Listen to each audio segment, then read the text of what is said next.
Welcome, Magnus, to our conversation about your work, some of your strengths and strategies for doing what you do.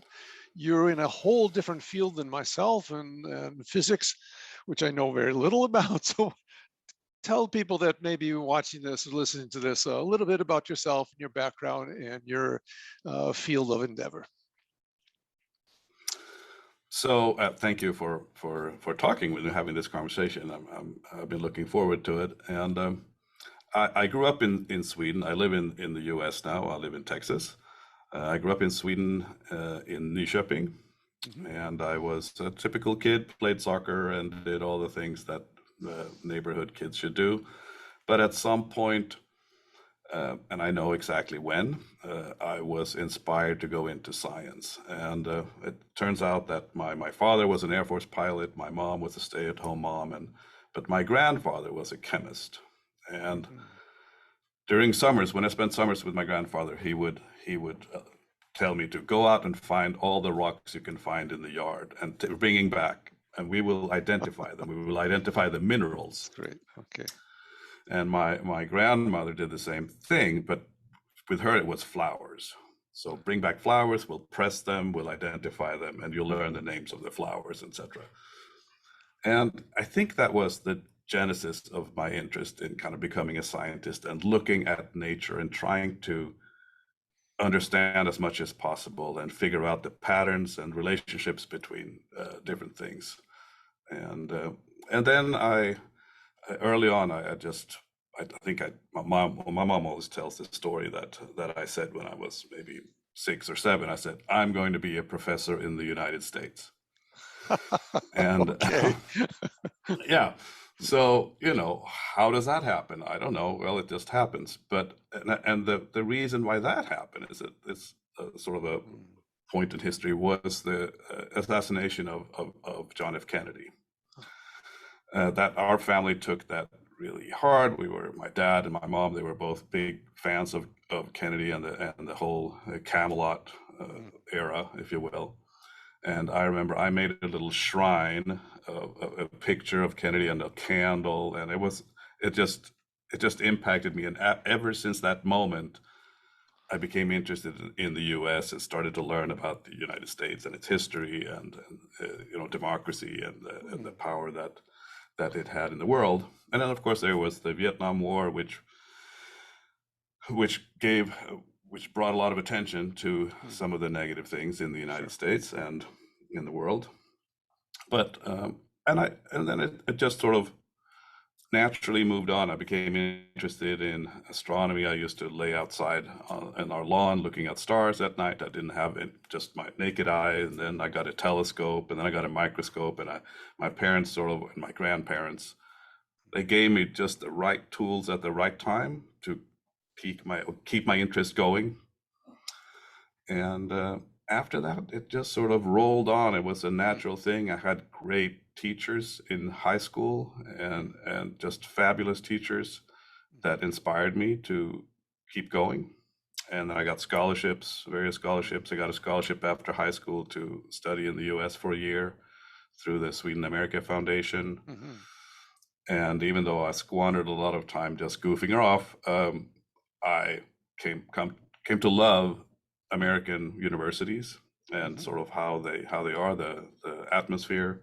And so that just reinforced my desire to come to the U.S. and became a scientist. Very different than Swedish universities, that's to be sure. But let me ask you about your grandparents a little bit, because my grandparents were very important to me too. So I find that interesting that you name them. What type of what characteristics did they have that you admired and respected? What were they, especially in the way that they dealt with you and built a relationship with you? They were sort of distant in the sense that they were. My grandfather, I always remember him wearing a suit, for example, and my grandmother was very proper, and they were very, I would say they were, they were religious. They went to church. They were church going, and religion was an important part. They listened to, I mean, my grandmother would listen to the radio, the sermon on the radio. My grandfather would listen to the weather report. So they had sort of this balance of being interested in humanity, and they were very strong humanists at the same time as being religious. They were very interested in making life better for other people, and they donated funds, etc., to various causes. But then on my grandfather's side, he was always adding on this sort of scientific aspect of looking at things that my grandmother didn't have. They were very different in that regard, but they were very calm and patient with me, and I never felt any pressure whatsoever to do anything. They were just kind of there. They were very stable to me. They were important to me because my parents had a very volatile relationship and marriage, and that they later divorced, and I had got to spend a lot of time with my grandparents because of that, I think. And they provided a very good role model, or kind of a view of life that I admired. Now, I turned out to be an atheist, so they didn't succeed there, but So I understand. yeah. Now, when I listen to people describing their experiences, I listen for sort of key words. And there's an interesting word that you've used here. They said they were there. Can you give me a little more detail about what that means to you, being there? Yeah, so I think that, and I have to try to think about that for a second, but I think it has to do with how my life was at home. Okay. And my dad was often away, and so my mom was there. My mom was also there. But she was a product of her parents. My grandparents were her parents. And knowing that there was always a connection, always someone that I could talk to or connect with and would care for me, was important, because I felt with my parents fighting a lot, and there was a lot of turmoil in my home. Coming to my grandparents, there was none of that, and they were just there whatever need I had. Okay. Now I'm going to ask you a strange question, and I don't want you to mention any person. I want you to think of a person, but don't tell me who it is. Someone in your space now, friend, family, colleague, that you need to be there for just a little more. Think of a specific person.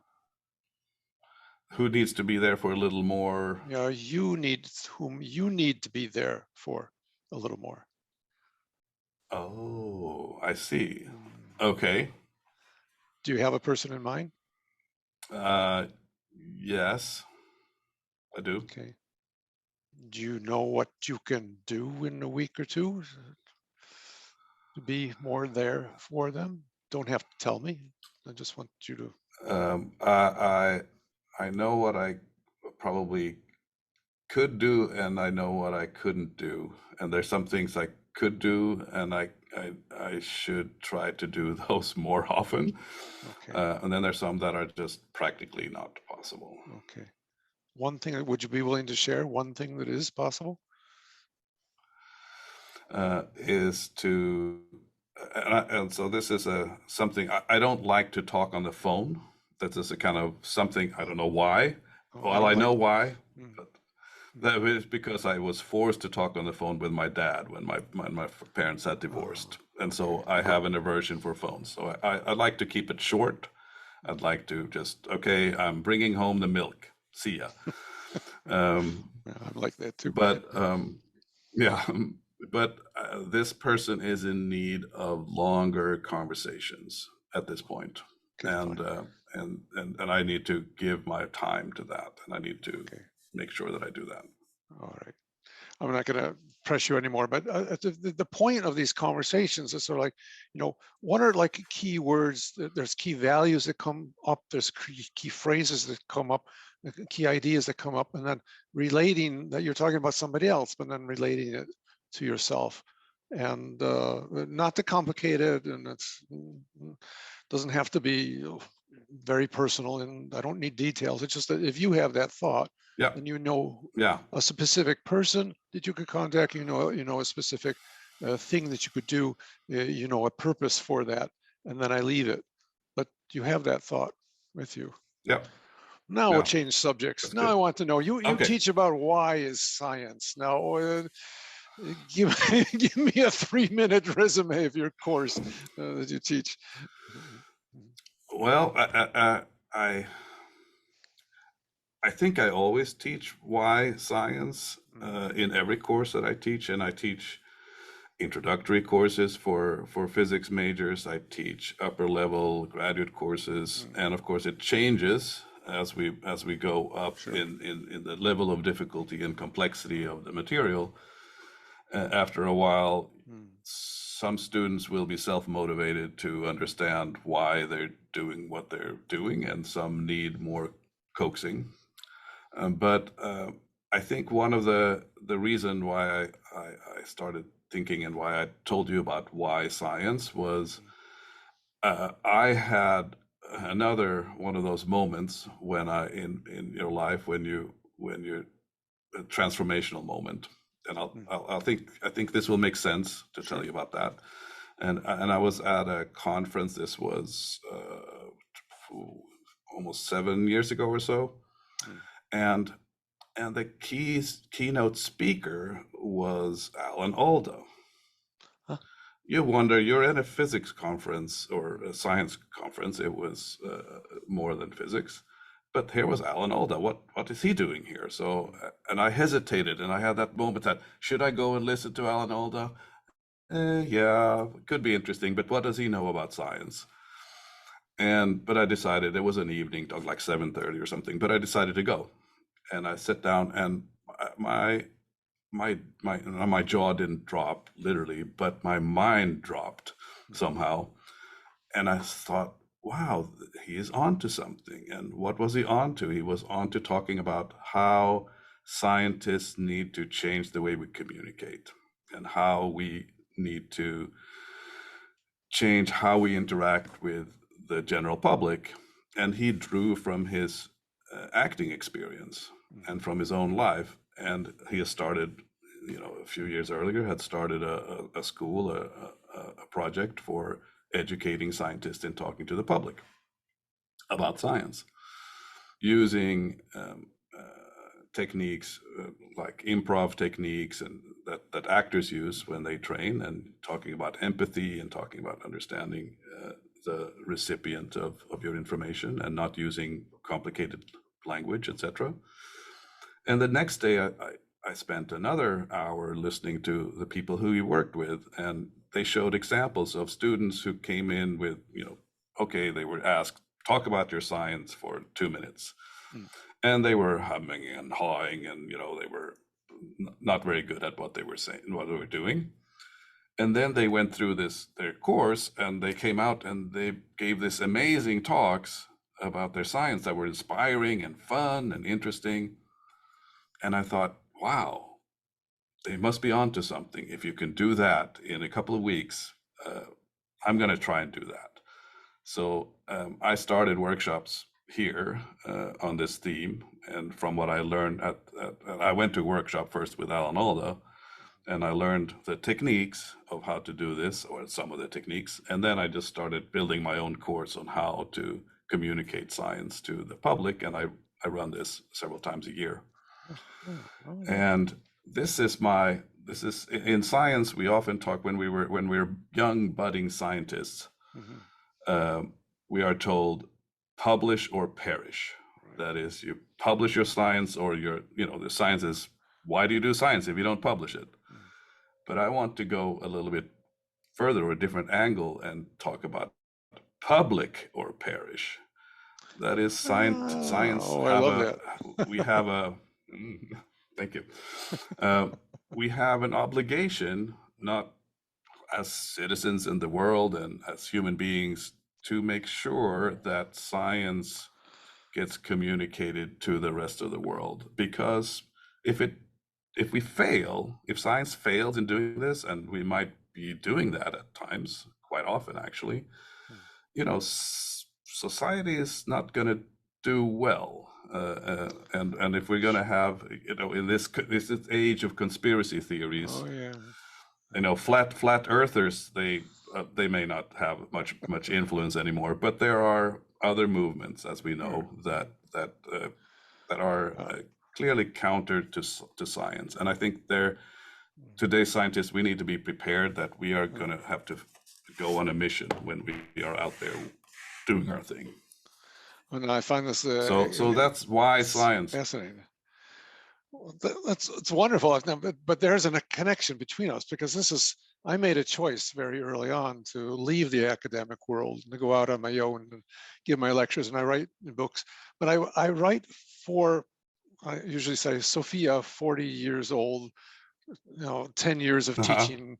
So I write in this very simple manner, which it helps to write in a second language, Swedish, because my Swedish writing is much easier to read, or less theoretical than my English writing. I see, I get it. And I have a distinct purpose to, I usually say my strength is as a translator of theory into practical, useful knowledge presented in an easy way. So I have the same challenge as you do, but with a different goal group. So that's wonderful. I love this, public or parish. That's I'm going to use that. You like it? Yeah, okay. That's terrific. It's trademarked. It's trademarked. That's just terrific. All right, but what you're also telling me is that your work is very value based. I mean, you're making a value decision that I want to communicate clearly, and I want to help other people communicate their ideas clearly, and that there's a long-term mission that science can help create a better world, but it has to be communicated in an understandable way. That's a wonderful life purpose. I had to probably like you. Academia is what it is. It's sometimes very competitive and cutthroat and can be very nasty. It's also it's very satisfying to be able to do what you love every day and go to work and just be excited about the next day and what that will bring in terms of research or what your thinking is, or new ideas or new developments. And not very many people may feel that about their work. So it is a great situation. But I felt lacking. You get into the rut of you teach classes, you write papers, you do this, you do that. But I felt there was something that, not just it was for myself also. I needed to have a different value added to what I was doing. I needed to know that I could have more impact by branching out and doing something differently. And that's actually how I go ahead. No, do you consider yourself a values strong person? Do you see that there's a pattern of making decisions based on values? Yes, and it probably it has evolved with time for sure, but it's very important to me. I mean, I like to see the big picture, and it's easy to get lost in the minutia of things. And when I was drawn into science as a child, I realized that one of the things that I loved was mathematics, and I do theoretical mathematical stuff, and I love to do that. And I got drawn into mathematics because it was safe. And mathematics is safe because you have a set of postulates of here are the rules. Now you can do whatever you want with these rules, but you have to stick to the rules, and then you develop whatever. And there's nothing that can, once you have shown that 3 + 3 is 6, there it is. Everyone will agree, and fine, move on. There's not much room for backstabbing if you get your math right. Okay. Whereas in other areas they can be. And so let me pick another word. We took the word there, and now we have the word safe, and ask you, how do you make your lessons or your teaching or your courses, your lectures, how do you make them safe for your students? What are some of the key pedagogical approaches you use to make the students feel safe with you? There are a number of things. First of all, we have, as well, I spent 15 years being a dean, and as a dean, we developed sort of some guidelines for how we should operate as a college. And one of them is, we call it, and this is just to start off this conversation, open doors, open minds. And that just doesn't mean physically having your office door open, which we do, which we have, so students can walk in anytime and just talk to us. So we try to be open even in our hallways. I have the classroom I teach is sort of across the hall from where my office is. So I'm there when I'm in the office. Students can come in and they can ask questions, and I have a whiteboard and we'll work. So I try to set the tone even before they come to the classroom, that I can be a safe space to go and interact within my office. I'm not like on the 4th floor in some other building where you have to go through security to get to me or something. And then in the classroom, I try to, sometimes you succeed, sometimes you don't. I try to be open about myself and my weaknesses and my strengths and my own life experience, and I share, when appropriate, things with my students to make them realize that if they're struggling, they're not alone. Everyone's been struggling, and that's part of their journey. And I'm not, and I say I don't see myself as an expert. I'm just a curious person, and I want them to be curious with me, and I try to encourage them to be curious and not just look towards the, oftentimes students in the lower levels in grade school, they're taught, if you get the right number at the end, that's it. You're taught to just get to the end, and if you can show me that last number, that's it. I say, I don't care what that is. It's sort of how you got there and what your thoughts are and what your exploration is to get there. That's the important thing.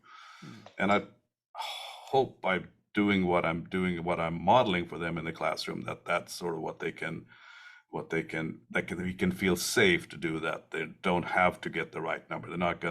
Someone's not gonna come and, like my teacher did, slam your fingers with a ruler if you get the wrong answer. But this is also something else that when I watch you, because one of the things I study in my field is the body language of teachers. I've written about that, and that's interesting. And your body language and your voice and your way, you're very approachable. I mean, it's well, easy. I hope so, but I don't know that. No, but I'm telling you, you are. Okay. Because I have that a little bit too, at least when I'm teaching. But when my lectures are finished, then I just want to disappear. But that's another thing.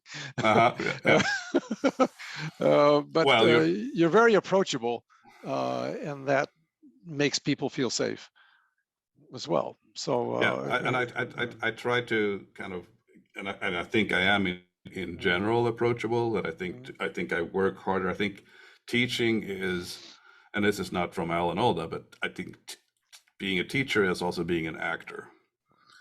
And you have to draw from just like actors, they draw from their own experience, their own life experience, their own humanity, and you have to move that into the classroom. It's not just writing equations on a board. That's not what it's about. It's, you have to add something more. Otherwise, people could just go and watch a video on YouTube over and over and over and learn the technique. But as a teacher, you also have to convey the passion for the material and why students should be interested in doing it. We're I think humor is also, just humor is really important. Oh, absolutely. Yeah. I find there's many similarities between us. And it's been fascinating for me. We're going to end the conversation soon. We'll stop the recording, then we'll talk a little bit afterwards. But if I were to summarize, uh, I'm often interested in contrast. You know, the approachability is like a soft side. Values driven could be interpreted soft, but it's also hard. I mean, you you know where you're going, you know a purpose, you know why you want to do what you do, and you follow a path. And this is a very good combination for teachers: approachability, but also determination and a belief system or a value system that you a path that you follow. Um, and you seem to be making decisions a lot based upon your values, and that affects your teaching and affects the way you are perceived as well. So I'm sure you're an excellent teacher. I've been in therapy, and this sort of feels like it. Well, you know, I'm not trying to change people. I'm just trying to say, okay, well, No, what's their no, secret no. sauce? You That's good. know. I love it. I love it. This is very. I mean, you providing me with Hmm, reflective feedback that right. you don't normally get. Students don't come and tell you these. Well, on occasion they do, but they Hmm, typically don't. hmm. But so I'm learning a lot just from talking with you. So I appreciate Okay. that. Thank you. Okay. Thank you. Well, what is your main takeaway from our conversation? One is I'm now going to start reading your books. Um, Can't recommend that. okay, I did look. I did look a little bit at your website, so I know Okay. I kind of got a little bit about what you might where you might be going with our conversation, but I I I will reflect on what you've told me, and I'm going to think about things even more deeply, and especially the person that I should be thinking of, as you Yes. said. That's a takeaway, Right. and also that you what you said and what your impressions were of me are important for me to know that someone like you even thought that I was approachable. That's a good thing to know. And Approachable. sometimes we just as teachers we're sort of work in the dark. We go in and we try to do our best, and I always come out exhausted after a lecture, which I feel it's a good sign. When I'm exhausted, then I've done my job. So That's true. Okay, I'd love to see you teach. I think there's very many similarities. So thank you so much for your time and our conversation. And it's been a learning experience for me as well. And I appreciate it a great deal. So thank you, Magnus. thank you, John.